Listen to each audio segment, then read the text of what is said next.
ஸ்ரீ குருவாயூரப்பன் திருவடிகளே சரணம். இன்னைக்கு இந்த தசகத்தோட 2வது ஸ்லோகத்தை பார்க்கலாம். முதல்ல வார்த்தைகளை பிரித்து சொல்லலாம், பிறகு ஒவ்வொரு வரியும் சேர்த்து சொல்லலாம்.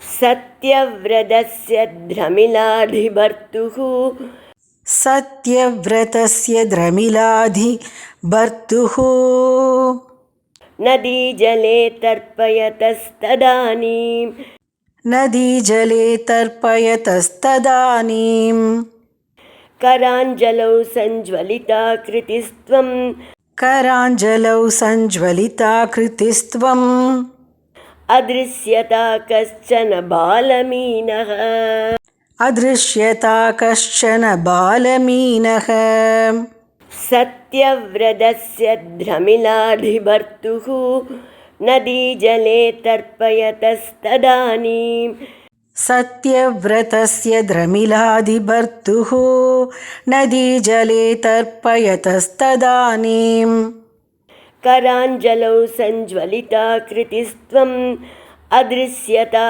கஷ்சன பாலமீனः கராஞ்சலௌ சஞ்ஜ்வலிதாக்ருதிஸ்த்வம் அதிருஷ்யதா கஷ்சன பாலமீனः. இப்போ நாம் இந்த ஸ்லோகத்தோட வார்த்தைகளை பிரித்து அர்த்தங்களை பார்க்கலாம்.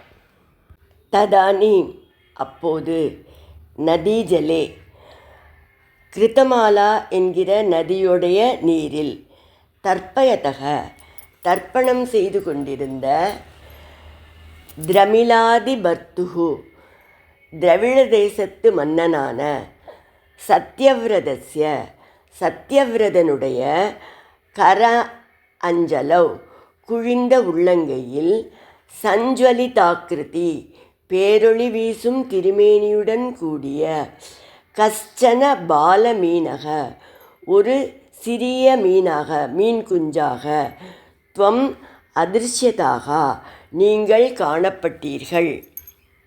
இப்போ இந்த ஸ்லோகத்தை முழுவதுமாக பாராயணம் பண்ணி இதோட முழு அர்த்தத்தையும் பார்க்கலாம். சத்யவ்ரதஸ்ய த்ரமிலாதிபர்த்துஹு நதீஜலே தர்ப்பயதஸ்ததானீம் கராஞ்சலௌ சஞ்ஜ்வலிதாக்ருதிஸ்த்வம் அதிருஷ்யதா கஷ்சன பாலமீனः. திராவிட மன்னனாகிய சத்யவிரதன் ஆற்று நீரில் தர்ப்பணம் செய்து கொண்டிருந்தார். திராவிட என்பது இங்கே தமிழ்நாட்டை, அதுவும் குறிப்பாக பாண்டிய நாட்டை குறிக்கிறது. இந்த மன்னர் தர்ப்பணம் செய்து கொண்டிருந்த நதி கிருத்தமாலா என்ற நதி. இப்போது அதன் பெயர் வைகை. அவர் தர்ப்பணம் செய்து கொண்டிருந்த போது அவருடைய கூப்பிய கரங்களில் பளபளப்பான மேனியுடன் மீன் குஞ்சாக நீங்கள் காட்சி அளித்தீர்கள் என்று பட்டதிரிகள் சொல்கிறார். அடுத்து வரும் ஸ்லோகங்கள்லேருந்து இந்த மீன் குஞ்சாக வந்திருப்பது பகவான் தான் என்று புரிந்து கொள்ள முடியும்.